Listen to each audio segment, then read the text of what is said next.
Hello दोस्तों, मैं राहुल पाठक आज लेकर आया हूँ घटना चक्र पुरालोकन बुक। जो हमारा आज का सब्जेक्ट होगा भारतीय भूगोल, सामान्य भूगोल, भारत एवं विश्व। जो जिसमें हमारा पहला जो टॉपिक होगा भारतीय भूगोल का एक परिचय। तो सामान्य परिचय में भारत का भूगोल के सामान्य परिचय में हम देखेंगे पहला प्रश्न जो है भारत के संदर्भ में निम्नलिखित कथनों में से कौन सा से सही है। तो सबसे पहला जो दिया गया इसमें स्टेटमेंट दिया गया भारत विश्व का छठा सबसे बड़ा देश है। ये तो हमारा गलत हो जाएगा, जो कि छठवां नहीं है। फिर दूसरा देखेंगे संसार का लगभग 2.4% क्षेत्र भारत के अंतर्गत आता है। ये हमारा सही हो जाएगा स्टेटमेंट। कर्क रेखा देश के बीच से गुजरती है जो अक्षांशीय विस्तार को दो बराबर भागों में बांटती है। ये भी हमारा स्टेटमेंट सही है। भारत पूरी तरह से उष्णकटिबंधीय क्षेत्र में स्थित है, बिल्कुल गलत है। तो इसका आंसर जो हो जाएगा हमारा सी। इसका आंसर जो हो जाएगा हमारा सी। अब हम देखते हैं इसका जो एक्सप्लेन किया गया है उसको देखते हैं।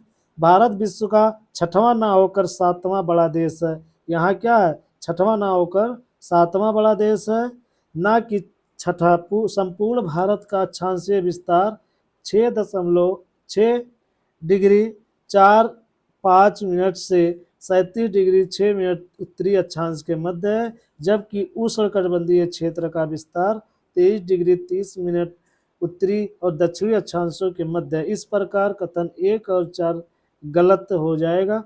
कथन 2 और 3 सही है, क्योंकि भारत स्थल मंडल के कुल क्षेत्रफल का 2.4% घेरे हुए है और कर्क रेखा देश के बीच से गुजरती है जो अक्षांशीय विस्तार को दो भागों में विभाजित करती है। तो पहला हमारा ये प्रश्न हमने देखा। दूसरे प्रश्न पर आते हैं। दिया गया है निम्नलिखित कथनों में से कौन से भारत के बारे में सही है। सही उत्तर के चयन हेतु अधोलिखित कूट का उपयोग कीजिए। तो इसमें पहला जो दिया गया स्टेटमेंट भारत विश्व का पांचवा बड़ा देश है, पांचवा नहीं है।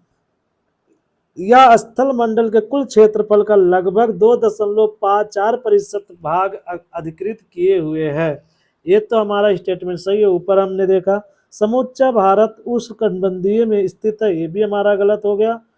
82 डिग्री 30 मिनट पूर्वी देशांतर का उपयोग भारतीय मानक समय रेखा को निर्धारित करने के लिए किया जाता है, बिल्कुल सही है। तो हमारा इसका जो आंसर हो जाएगा डी 2 और 4। तो इसके बारे में देखते हैं क्या दिया गया एक्सप्लेन में। विश्व का सातवां सबसे बड़ा देश है। संपूर्ण भारत अंडमान एवं निकोबार द्वीप सहित अक्षांशीय विस्तार 6 डिग्री 45 मिनट से 37 डिग्री 4 मिनट उत्तरी अक्षांश के मध्य है, जबकि उष्णकटिबंधीय क्षेत्र का विस्तार 23 डिग्री 30 उत्तरी और दक्षिणी अक्षांशों के मध्य है। अतः 1 और 3 गलत हो जाएगा। भारत स्थल के कुछ क्षेत्रफल का यही जो ऊपर दिया गया था यही है। एवं 82.5 डिग्री पूर्वी देशांतर का उपयोग भारतीय मानक समय निर्धारित करने के लिए किया जाता है। तो हमारा दूसरा प्रश्न हुआ। तीसरे प्रश्न पर आते हैं। क्षेत्रफल की दृष्टि से भारत का विश्व के देशों में कौन सा स्थान है। ये तो आपको पता है, सातवां स्थान ऊपर हमने पढ़ा है। भारतवर्ष आकार में विश्व का सातवां सबसे बड़ा देश है, सातवां सबसे बड़ा देश है।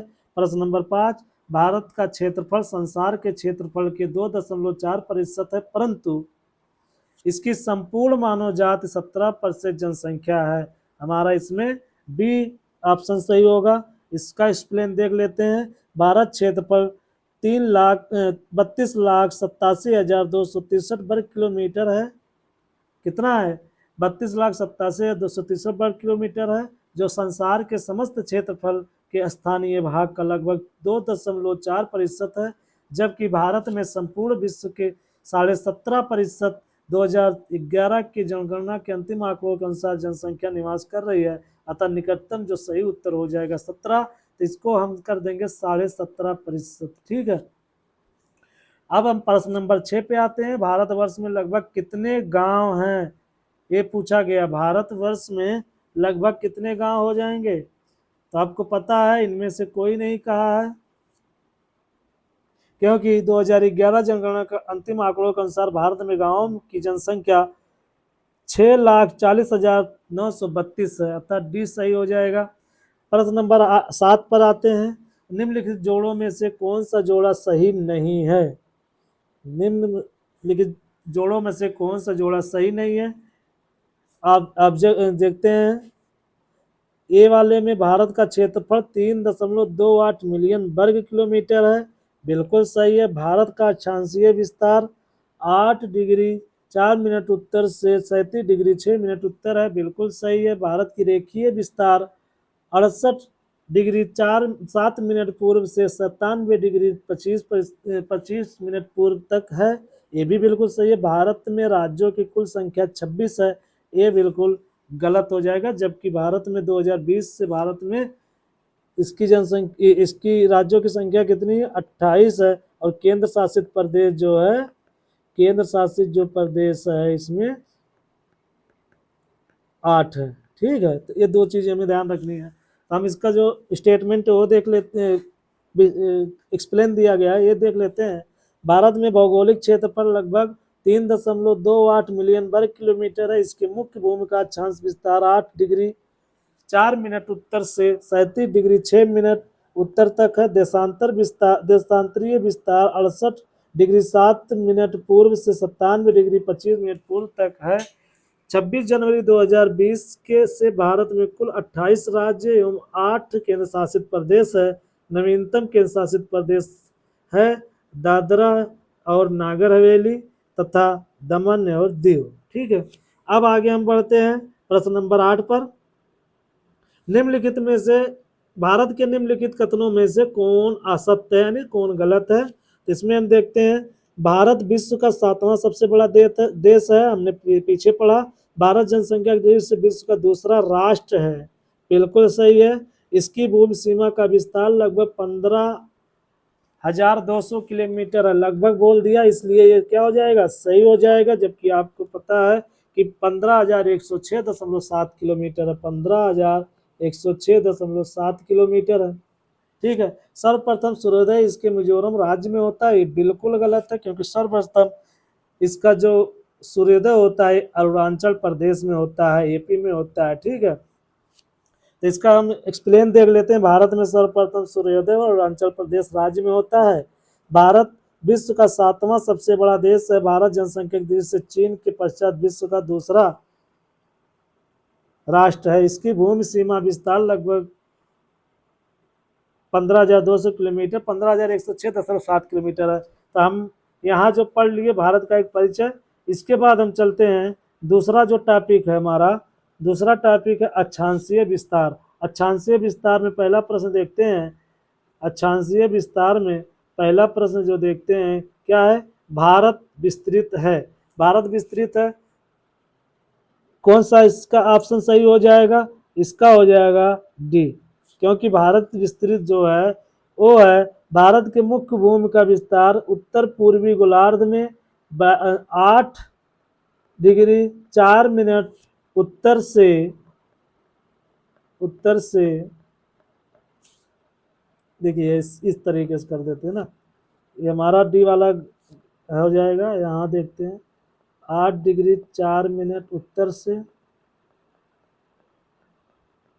ठीक है, और 37 डिग्री 6 मिनट उत्तरी अक्षांश। यहाँ देखिए 37 डिग्री 6 मिनट है, उत्तरी अक्षांश 68, यहाँ हो जाएगा 68 डिग्री 7 मिनट, यहाँ हो जाएगा 97 डिग्री 25 मिनट। ठीक है, पूर्वी हो जाएगा ये और ये उत्तरी हो जाएगा। तो इस तरीके से भारत बटा हुआ है। ठीक, पूरा कर्क रेखा भारत के लगभग बीचों बीच से होकर गुजरती है।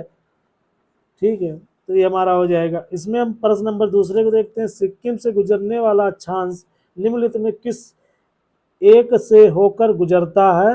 ये राजस्थान, राजस्थान से होकर गुजरता है, क्योंकि सिक्किम से गुजरने वाली अक्षांश रेखा राजस्थान से होकर भी गुजरती है। जिस जिले को 70 डिग्री पूर्वी देशांतर रेखा गुजरती है वह है जैसलमेर। जैसलमेर 70 डिग्री पूर्वी देशांतर रेखा जैसलमेर जिले से गुजरती है। ये हमारा हो गया तीसरी टॉपिक। इसमें देखते हैं भारत एवं कर्क रेखा। भारत एवं कर्क रेखा के बारे में देखते हैं। प्रश्न नंबर 1, कर्क रेखा किस राज्य से होकर गुजरती है? बिहार झारखंड से होकर कर्क रेखा गुजरती है। फिर आगे देखते हैं प्रश्न नंबर 2। अब देखिए यहाँ दिया गया इसका एक्सप्लेन। कर्क रेखा पर पड़ने वाले भारत के कुल आठ राज्य हैं। गुजरात, राजस्थान, मध्य प्रदेश, छत्तीसगढ़, झारखंड, पश्चिम बंगाल, त्रिपुरा, मिजोरम है। अतः वर्तमान में उपरोक्त दिए गए विकल्पों में कोई सही नहीं है, किंतु प्रश्नकाल के झारखंड बिहार का ही भाग था, इसलिए ये उत्तर सही हो जाता है। ठीक है, ये उत्तर इसलिए सही होता है, ये भाग था झारखंड का। आगे देखते हैं प्रश्न नंबर 2। कर्क रेखा निम्नलिखित में से किन राज्यों से होकर गुजरती है? नीचे दिए गए कोड के सही उत्तर चुनिए। तो ये हमारा किस राज्य से गुजरती है? गुजरात से जाती है, छत्तीसगढ़ से जाती है और झारखंड से जाती है, उत्तर प्रदेश से नहीं जाती। इसलिए हमारा प्रश्न नंबर 1 ये सही हो जाएगा। 8 राज्यों से होकर गुजरती है, तो इसमें से 3 दिया गया तो उत्तर प्रदेश नहीं था, तो गलत है। कर्क रेखा गुजरती है, कहाँ कहाँ से गुजरती है? इन सभी से कर्क रेखा गुजरती है। मध्य प्रदेश, मिजोरम और त्रिपुरा तीनों से होकर गुजरती है, इसलिए डी होगा, जो कि इनमें से सभी की बात किया है। कितने भारतीय देशों से होकर कर्क रेखा गुजरती है? 8 भारतीय देशों से होकर कर्क रेखा गुजरती है, आपको पता ही है। ठीक है, प्रश्न नंबर 5 पर चलते हैं। भारत एक राज्य जिससे होकर कर्क रेखा गुजरती है, कौन सा? झारखंड। झारखंड जो रेखा है कर्क रेखा, झारखंड जो राज्य है कर्क रेखा यहाँ से गुजरती है। ठीक है, निम्नलिखित में से किस राज्य से कर्क रेखा नहीं गुजरती? कर्क रेखा नहीं गुजरती कहाँ से? मणिपुर। ध्यान दीजिएगा, मणिपुर से नहीं गुजरती, त्रिपुरा से गुजरती है, छत्तीसगढ़ से और मिजोरम तीनों से गुजरती, मुझे मणिपुर से नहीं गुजरती। आर में पूछा गया, 2016 का सवाल है। इसमें हम देखते हैं आगे 7वां नंबर प्रश्न। निम्नलिखित नगरों में कौन कर्क रेखा से निकटतम दूरी पर स्थित है? कौन है? ये गांधीनगर है। तो इसमें थोड़ा सा एक्सप्लेन दिया गया है, उसको अच्छे से देख लेते हैं। क्या दिया गया? विकल्प में दिए गए भारतीय नगरों के अक्षांशीय विस्तार निम्नानुसार है।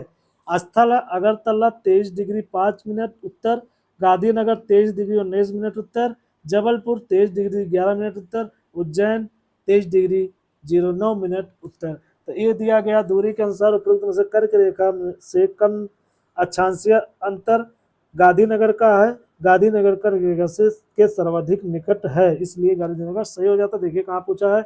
UP PCS, UP lower UP PCS, GIC में सारे प्रश्न पूछा गया है, तो इस पर हम बहुत ज्यादा फोकस करके देखेंगे। तो प्रश्न नंबर 8 पर चलते हैं। निम्नलिखित नगरों में कौन सा कर्क रेखा के निकट है? कर्क रेखा के निकट कोलकाता है। इसमें भी हम देख लेते हैं एक्सप्लेन में। दिल्ली 28 डिग्री 25 मिनट से 28 डिग्री 53 मिनट उत्तर है, Kolkata 23 degree 30 minute, Jodhpur 26 degree 0 और 27 डिग्री 37 मिनट उत्तर में है, नागपुर 21 डिग्री 09 उत्तर में है। कर्क रेखा का वास्तविक अक्षांश विषुवत रेखा के उत्तर में 23 डिग्री 30 मिनट है, अतः उपयुक्त में से कर्क रेखा निकटतम नगर कोलकाता है।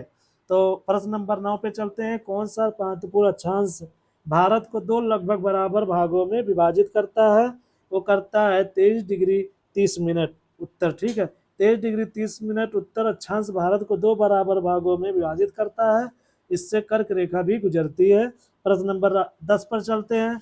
कौन सा भारतीय राज्य कर्क रेखा के उत्तर में स्थित है? इसमें क्या कहा? कौन सा भारतीय राज्य कर्क रेखा के उत्तर में स्थित है? तो क्या दिया गया? मणिपुर। मणिपुर जो है उत्तर में स्थित है, कर्क रेखा के उत्तर में स्थित है। कौन है? मणिपुर। आगे देखते हैं प्रश्न नंबर 11। मणिपुर कर्क रेखा के उत्तर में स्थित लिखा हुआ है। जून माह में निम्न स्थानों में से कहां पर दिन की अवधि अधिकतम होगी? कहां पे होगी? दिल्ली में, जून माह में। देखते हैं एक्सप्लेन में क्या दिया गया। सूर्य के उत्तरायण भूमध्य रेखा के उत्तर होने के बाद से ही उत्तरी गोलार्ध में दिनों की अवधि बढ़ती जाती है। 21 जून को सूर्य उत्तरायण स्थिति के सर्वोच्च बिंदु पर होता है। इस माह में कर्क रेखा से उत्तर जाने पर दिनों की अवधि बढ़ने लगती है। दिल्ली की स्थिति उपयुक्त विकल्प में सबसे उत्तर है, तो यहाँ दिन की अवधि अधिकतम होगी। प्रश्न नंबर 12 पे चलते हैं। निम्नलिखित में से कौन सा शहर कर्क रेखा से सबसे निकटस्थ है? कौन सा? जबलपुर। तो जबलपुर देखते हैं कैसे है। इसमें ऑप्शन ए सही हो जाएगा। स्थान और अक्षांश को देखते हैं। जबलपुर 23 डिग्री 11 मिनट उत्तर में है, अहमदाबाद 23 डिग्री 02 मिनट उत्तर में है, उज्जैन 23 डिग्री 09 मिनट उत्तर में है और वाराणसी 25 डिग्री 18 मिनट उत्तर में है। उपरोक्त शहरों में अक्षांशीय स्थिति के अनुसार कर्क रेखा के सर्वाधिक निकट शहर जो है जबलपुर दिखाता है, क्योंकि जबलपुर के अक्षांश में कर्क रेखा मध्य अक्षांशीय अंतर सबसे कम है। तो प्रश्न नंबर 13 पर चलते हैं। निम्नलिखित भारत की नदियों में कौन कर्क रेखा को दो बार पार करती है? तो कौन करती है? माही नदी करती है। जो माही नदी कर्क रेखा 2 बार पर पार करती है, या मध्य प्रदेश के उद्गमित होकर राजस्थान गुजरात में प्रवाहित होते हुए खंबात की खाड़ी में जाकर गिर जाती है। ठीक है, राजस्थान से निकलती गुजरात में जाकर खंबात की खाड़ी में गिर जाती है। इसका 13 प्रश्न था इसके। तो आगे हम बढ़ते हैं मानक समय रेखा, जो कि टॉपिक 4 हो जाएगा। मानक समय रेखा के बारे में देखते हैं। प्रश्न नंबर 1 की तरफ चलते हैं। प्रश्न नंबर 1 क्या दिया गया है? जब भारतीय मानक समय रेखा के समानांतर पर अर्धरात्रि है, एक स्थान पर सुबह 6 बजता है, उस स्थान की अवस्थित से जिस समानांतर पर वह है क्या? 172 डिग्री 30 मिनट पूर्व है। ठीक है, इसका उत्तर हो जाएगा बी, 172 डिग्री 30 मिनट पूर्व में है। देखते हैं इसके एक्सप्लेन में क्या दिया गया। जब भारतीय मानक समय के समानांतर में अर्धरात्रि है, एक स्थान पर सुबह का 6 बजता है, तो वह स्थान भारत से पूर्व में होगा, क्योंकि पूर्व में सुबह सबसे पहले होती है। 6 घंटे के अंतराल पर उनके समानांतर के बीच 5 डिग्री गुणे 6 यानी 90 डिग्री 15 बराबर 1 घंटा का अंतराल होगा। भारत का मानक समय रेखा 82.5 डिग्री है एवं उत्तर है, अतः वह स्थान 90 प्लस 82.5 जोड़ दिया जाएगा, तो इसका हो जाएगा 172 डिग्री 172 डिग्री 30 मिनट पूर्व हो जाएगा। ठीक है, इसलिए सही हो जाता है। प्रश्न नंबर दूसरे चलते हैं। गुजरात के सबसे पश्चिमी गांव और अरुणाचल प्रदेश के सबसे पूर्वी छोर पर स्थिति वालांग के समय कितने घंटे का अंतराल होता है? तो 2 घंटे का अंतराल होता है, ये हम देखा। इसके एक्सप्लेन में देखते हैं। गुजरात का देशांतर इस विस्तार 68 डिग्री 4 मिनट पूर्व से 74 डिग्री 4 मिनट पूर्वी देशांतर के मध्य तथा अरुणाचल प्रदेश का देशांतरीय विस्तार 91 डिग्री 30 मिनट पूर्व से 97 डिग्री 30 मिनट पूर्व है। अतः गुजरात के पश्चिम एवं अरुणाचल के पूर्वी छोर के मध्य देशांतर अंतर 97 डिग्री 30 मिनट से 68 डिग्री 4 मिनट बराबर 29 डिग्री 26 मिनट है। चूंकि एक देशांतर में 4 मिनट का अंतराल आता है, इसलिए 29 डिग्री 26 मिनट गुणे 4 लगभग 118 मिनट अर्थात लगभग 2 घंटे का अंतराल होता है, इसलिए ये उत्तर सही हो जाएगा। प्रश्न नंबर तीसरे चलते हैं। निम्नलिखित कथनों पर विचार कीजिए। कथन क्या दिया गया? जबलपुर की देशांतर रेखा इंदौर और भोपाल की देशांतर रेखाओं के बीच है, ये बिल्कुल गलत हो जाएगा, तो ये हमारा गलत हो गया। दूसरा देखते हैं। औरंगाबाद का अक्षांश बड़ोदरा एवं पुणे के अक्षांशों के बीच है, ये सही है। बेंगलुरु की अवस्थिति चेन्नई की तुलना में अधिक दक्षिणावर्ती है, ये भी हमारा सही हो जाएगा। यानी 2 और 3 हमारे क्या है? सही हो जाएंगे। अब देखिए इसमें सही क्यों है, ये देख लेते हैं। उपरोक्त प्रश्न में दिए गए कथनों पर स्थलों पर जिलों की अक्षांशीय एवं देशांतरीय स्थितियां 2011 के अनुसार देख रहे। जबलपुर 22 डिग्री 23 मिनट नॉर्थ से 24 डिग्री 08 मिनट नॉर्थ। इंदौर हो गया, देख लेते हैं। भोपाल देख लीजिए, औरंगाबाद, बड़ोदरा, पुणे, बेंगलुरु, चेन्नई, सारा का सारा आप देख लीजिए। इस तरीके से हमारा क्या हो जाएगा? सही हो जाएगा। तो कथन 1 में जो जबलपुर देशांतर रेखा इंदौर और भोपाल के देशांतर की रेखाओं के बीच नहीं है, तो ये हमारा गलत हो जाता है, तो आपको पता ही है। औरंगाबाद अक्षांश पूर्णतः बड़ोदरा और पुणे के मध्य स्थित है, बिल्कुल ये सही है। बेंगलुरु की अवस्थिति चेन्नई की तुलना में अधिक दक्षिणावर्ती है, ये भी हमारा सही हो जाता है। 2 और 3 सही है। तो प्रश्न नंबर 4 पर चलते हैं। निम्नलिखित में से कौन सा शहर भारतीय मानक समय IST देशांतर के निकटतम है? रीवा शहर जो है भारतीय मानक समय के निकटतम है। प्रश्न नंबर 4 को देखते हैं एक्सप्लेन में क्या दिया गया है। मानक समय के निकटतम संबंध इस तरीके से रीवा 81 डिग्री 02 ईस्ट से 82 डिग्री 20 ईस्ट है। Sagar, Ujjain, Hoshangabad 76 degree 47 minute east से 78 डिग्री 44 मिनट ईस्ट तक है। अतः स्पष्ट है कि रीवा भारतीय मानक समय देशांतर के निकटतम है। तो प्रश्न नंबर कहाँ चलते हैं, 5 पर चलते हैं। यदि भारतीय मानक समय के अनुसार पूर्वा के 10 बजे हैं तो 92 डिग्री पूर्वी देशांतर पर शिलांग का स्थानीय समय क्या होगा, क्या हो जाएगा 10.38 पूर्वा। तो बी हमारा उत्तर इसका सही हो जाएगा। देखते हैं 92 डिग्री पूर्वी देशांतर की स्थित शिलांग मेघालय की राजधानी एवं भारत के मानक समय के बीच 92 डिग्री से 82.5 डिग्री बराबर -82.5 डिग्री बराबर 9.5 डिग्री देशांतर का अंतर है। चूंकि एक देशांतर 4 मिनट के अंतराल आता है, इसलिए इनके बीच 9.5 डिग्री गुणे 4 बराबर 38 मिनट का अंतर होगा। चूंकि भारतीय मानक समय रेखा पर पूर्वा के 10 बजे हैं, इसलिए शिलांग में पूर्वा के 10.138 यानी 10:38 का समय होगा, इसलिए 20 सही हो जाएगा। प्रश्न नंबर 6 पे चलते हैं। यदि भारतीय मानक समय उत्तर पर मध्या है तो 120 डिग्री पूर्वी देशांतर पर स्थानीय समय क्या होगा, 14 साढ़े 14 बज जाएंगे, यानी क्या कह रहा है 2:30 बज जाएंगे। 120 डिग्री पूर्वी देशांतर भारतीय मानक समय रेखा के बीच देशांतरीय अंतर 120 डिग्री -82 डिग्री बराबर 37 डिग्री है। चूंकि एक देशांतर के 4 मिनट का अंतर होता है, इसलिए 37 डिग्री गुणे 4 यानी 150 मिनट अर्थात 2 घंटे 30 मिनट का अंतर होगा। चूंकि भारतीय मानक समय का मध्या 12 बजे है, इसलिए 120 पूर्वी देशांतर पर 12 प्लस 2 2:30 बजे फिर बराबर 14.30 मिनट समय होगा। विकल्प 20 सही हो जाएगा हमारा। ठीक है, फिर प्रश्न नंबर 7 पर चलते हैं। भारतीय मानक समय के यमुनोत्तर नहीं गुजरती है, कहाँ से नहीं गुजरती है, महाराष्ट्र से। मध्य प्रदेश, छत्तीसगढ़ और उत्तर प्रदेश से गुजरती। मानक समय रेखा यमुनोत्तर उत्तर प्रदेश, मध्य प्रदेश और छत्तीसगढ़, उड़ीसा, आंध्र प्रदेश से गुजरती है या महाराष्ट्र से नहीं गुजरती। तेलंगाना से भी यह रेखा नहीं गुजरती है। ठीक है, यानी 5 यमुनोत्तर रेखा 5 राज्यों से होकर गुजरती है, ध्यान रखना है। प्रश्न नंबर 8 पर चलते हैं। भारतीय मानक समय के देशांतर रेखा 82.5 डिग्री किस नगर से होकर गुजरती है, यह है इलाहाबाद नगर से होकर गुजरती है। भारतीय मानक समय देशांतर रेखा 82.5 डिग्री पूर्वी इलाहाबाद वर्तमान प्रयागराज से होकर गुजरती है। प्रश्न नंबर 9 पे चलते हैं। निम्नलिखित देशांतरों में कौन सा भारत की प्रमाणिक मध्याह्न रेखा कहलाता है, कौन सा 82.5 डिग्री पूर्वी कहलाता है। भारतीय मानक समय रेखा मानक समय निम्नलिखित स्थानों में से किसके समीप से लिए जाता है, किसके समीप लिए जाता है, इलाहाबाद, नैनी।